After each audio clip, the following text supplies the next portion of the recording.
Here's a question we should all be asking. What went wrong? Not just with the pandemic, but with our civic life. What brought us to this polarized, rancorous political moment? In recent decades, the divide between winners and losers has been deepening, poisoning our politics, setting us apart.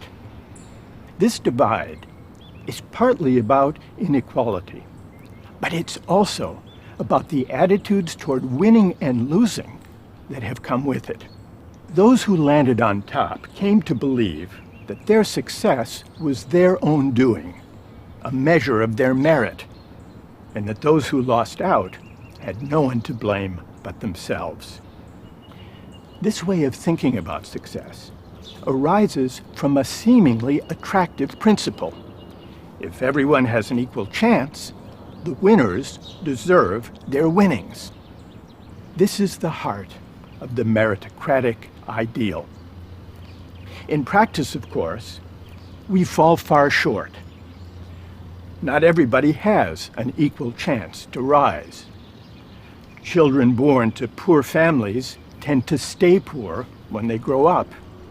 Affluent parents are able to pass their advantages on to their kids.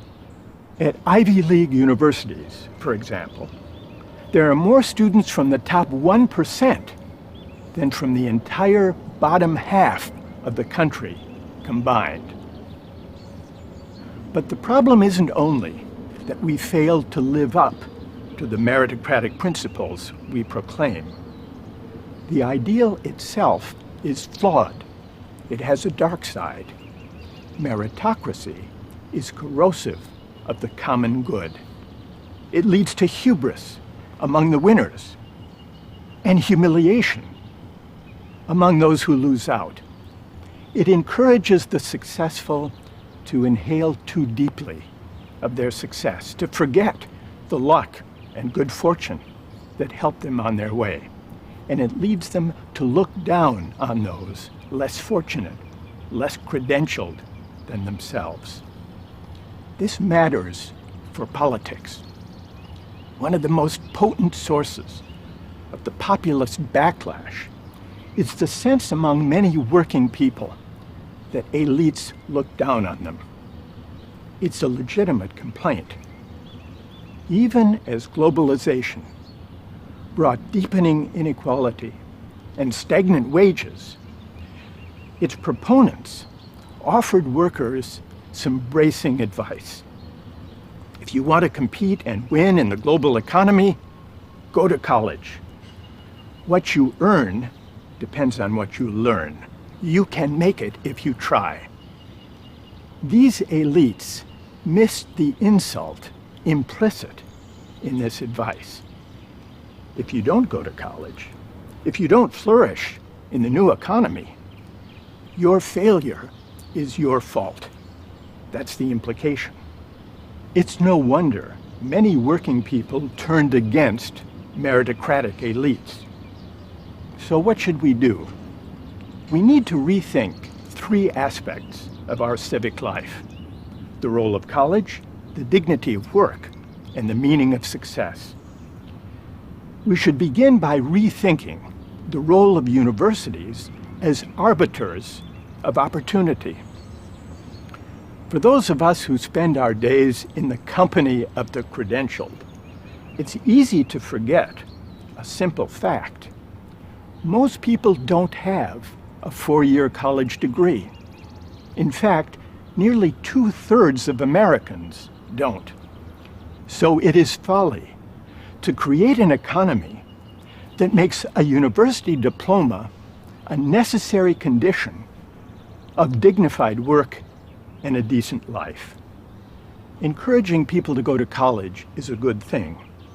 Broadening access for those who can't afford it is even better. But this is not a solution to inequality.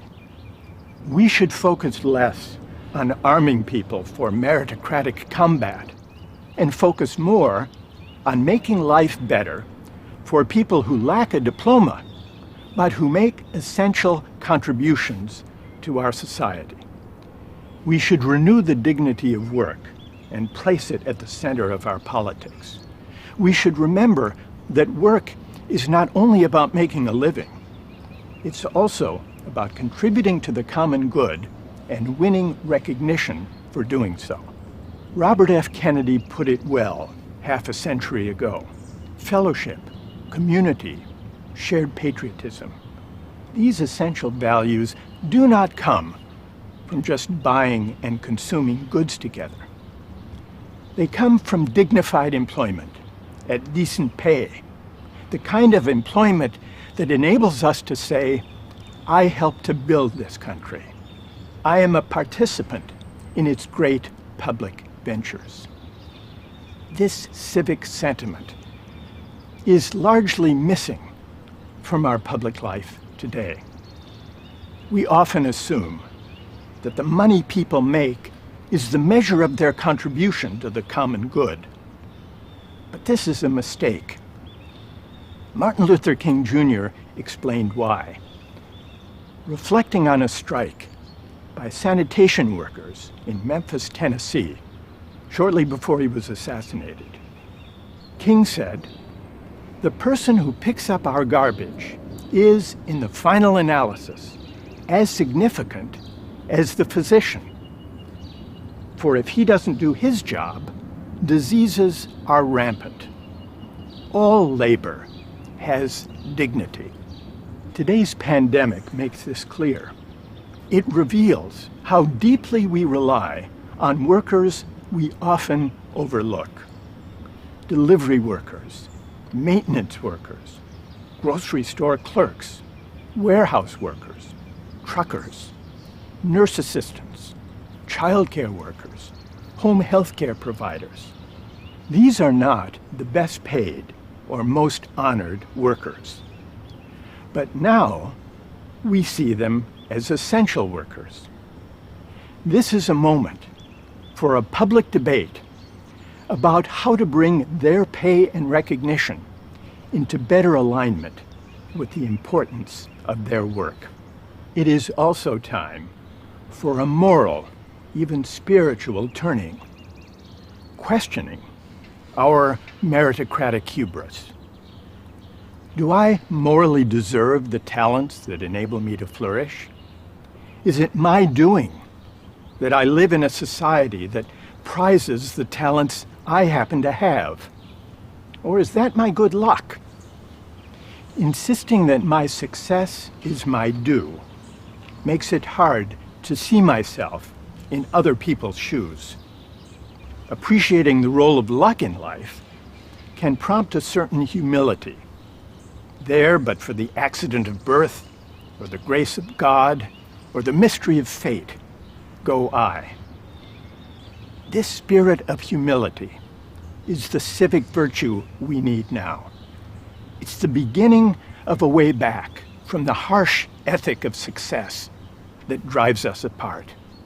It points us beyond the tyranny of merit to a less rancorous, more generous public life.